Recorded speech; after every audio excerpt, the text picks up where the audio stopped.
कथा। जब यमराज ने यमदूतों को ज्ञान दिया। जैसे हम मैं नीतू पांडे टिप चैनल पर सबका स्वागत करती हूँ। इस कथा का वर्णन भागवत में मिलता है। कहते हैं कि ईश्वर से बड़ा कोई नहीं है और ईश्वर का थोड़ा भी नाम स्मरण करने पर मनुष्य मुक्ति को पा जाता है, यानी इस जन्म मरण के चक्र से परस्पर छुट्टी पा जाता है। कृष्णेति मंगलम नाम यस्य वाची प्रवर्तते भस्मे भवंती सधस्तु महापातक कोटिया। जिसकी जिह्वा पर कृष्ण कृष्ण कृष्ण यह मंगलमय नाम नृत्य करता रहता है, उसकी कोटि कोटि महापातक राशि माने जन्म जन्म के भी पाप तत्काल भस्म हो जाते हैं। आश्चर्य वा भवे शोके छते वा मम नाम यह। भगवान कहते कि आश्चर्य भय शोक छत चोट लगने आदि के अवसर पर भी जो मेरा नाम बोल उठता है या किसी व्याज के कारण से किसी आश्चर्यचकित में रहकर भी किसी कारण से मेरा नाम ले लेता है तो वह परम गति को प्राप्त होता है। ब्रह्मणा क्षत्रिया वैश्या स्त्रिय शूद्रांत जातया। ब्राह्मण क्षत्रिय वैश्य स्त्री शूद्र अन्यत्यज आदि जहाँ जहाँ विष्णु भगवान के नाम का अनुकीर्तन करते रहते हैं वे भी समस्त पापों से मुक्त होकर सनातन परमात्मा को प्राप्त होते हैं। तो इस तरह से यह कथा आरंभ करते हैं। राजा परीक्षित ने पूछा, भगवान देवादिदेव धर्मराज के वश में सारे जीव हैं, यानी सुखदेव महाराज से पूछते हैं। और भगवान के पार्षदों ने उन्हीं की आज्ञा भंग कर दी तथा जिनके दूतों को अपमानित कर दिया। जब उनके दूतों ने यमपुरी में आकर उनसे अजामिल वृत्तांत क्या सुनाया तब सब कुछ सुनकर उन्होंने अपने दूतों से क्या कहा, हे ऋषिवर, मैंने पहले यह बात कभी नहीं सुनी कि किसी ने किसी भी कारण से धर्मराज के शासन का उल्लंघन किया हो। हे भगवान, इस विषय में लोग बहुत संदेह करेंगे और उसका निवारण आपके अतिरिक्त दूसरा कोई नहीं कर सकता है, ऐसा मेरा निश्चय है, मैं यही जानता हूँ। तो सुखदेव जी कहते हैं, परीक्षित, जब भगवान के पार्षदों ने यमदूतों का प्रयत्न विफल कर दिया तब उन लोगों ने संयमनीपुरी के स्वामी एवं अपने शासक यमराज के पास जाकर निवेदन किया। हे यमराज, हे यमदूतों ने कहा, हे प्रभु, संसार के जीव 3 प्रकार के कर्म करते हैं, पाप पुण्य अथवा दोनों में से मिश्रित। इन जीवों को उन कर्मों का फल देने वाले शासक संसार में कितने हैं? यदि संसार में दंड देने वाले बहुत से शासक हों तो किसे सुख मिले और किसे दुख मिलना चाहिए, इसकी व्यवस्था एक सी न हो सकेगी। संसार में कर्म करने वालों के अनेक होने के कारण यदि उनके शासक भी अनेक हों तो उन शासकों का शासकपना नाम मात्र का ही होगा। जैसे एक सम्राट के अधीन बहुत से नाम मात्र के सामंत होते हैं, इसलिए हम तो ऐसा समझते हैं कि अकेले आप ही समस्त प्राणियों और उनके स्वामियों के भी अधीश्वर हैं।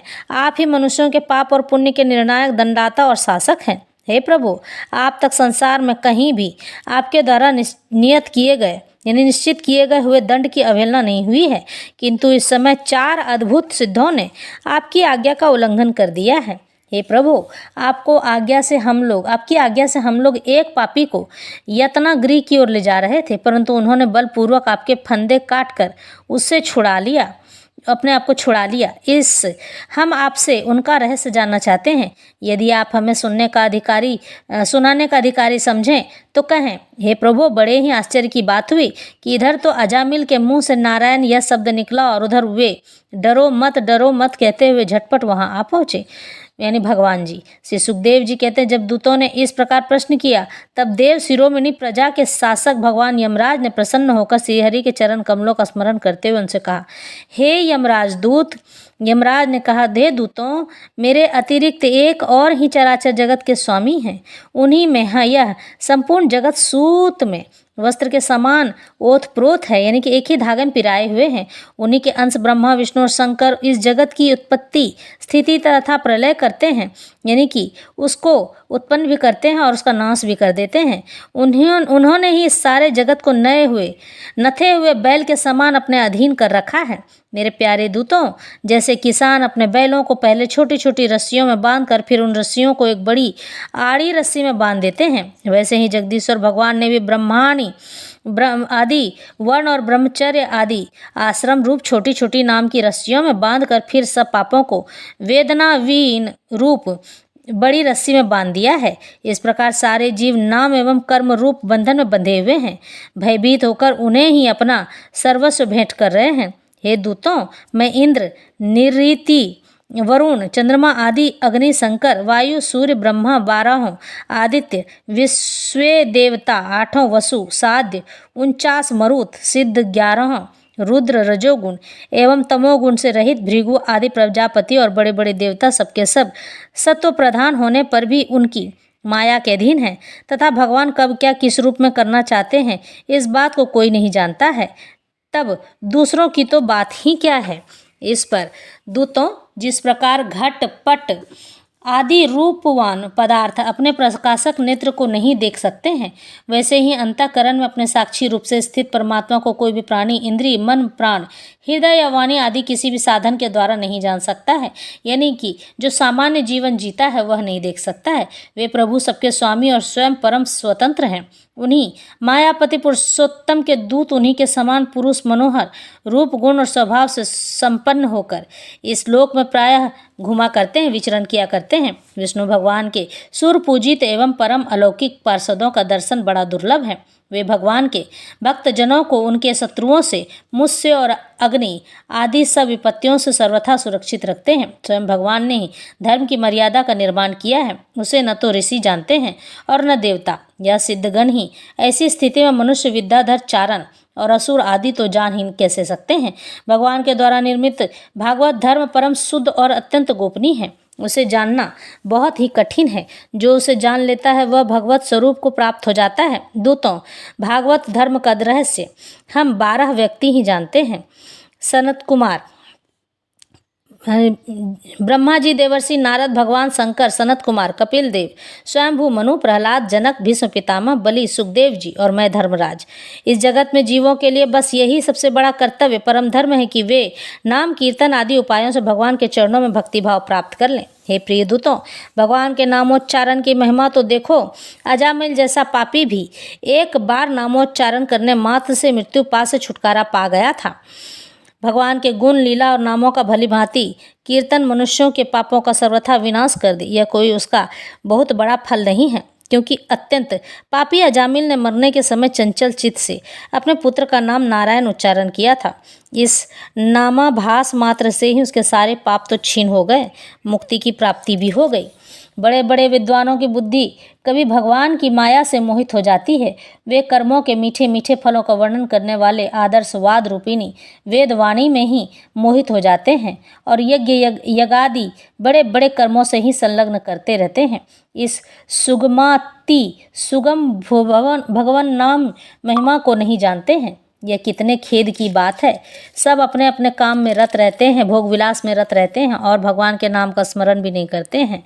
इससे प्रभु को बड़ी कष्ट होता है। प्रिय दूतों, बुद्धिमान पुरुष ऐसा विचार कर भगवान अनंत में ही संपूर्ण अंतःकरण से अपना भक्ति भाव स्थापित करते हैं।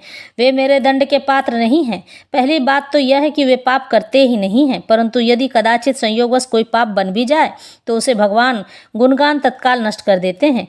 जो समदर्शी साधु भगवान को ही अपना साध्य और साधन दोनों समझकर उन पर निर्भर हैं।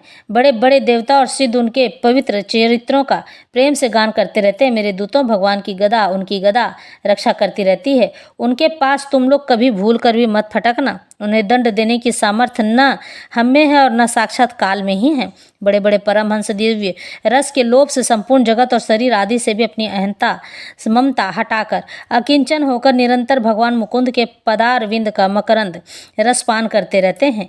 जो दुष्ट उस दिव्य रस से विमुख हैं और नरक के दरवाजे घर गृहस्थी की तृष्णा का बोझा बांध कर उसे ढो रहे हैं, उन्हीं को मेरे पास बार बार लाया करो। यानी कि जो सामान्य जीवन जीते हैं और मन में गंदे विचार रखते हैं, वह प्रभु का नाम स्मरण नहीं करते हैं, भोग विलास में रत रहते हैं, ऐसे लोगों को ही यमराज के दर्शन होते हैं। जिनकी जीव भगवान के गुणों और नामों को उच्चारण नहीं करती है, जिनका चित्त उनके चरण विंदों का चिंतन नहीं करता है और जिनका सिर एक बार भी भगवान कृष्ण के चरणों में नहीं झुकता है, उन भगवत सेवा विमुख पापियों को ही मेरे पास लाया करो।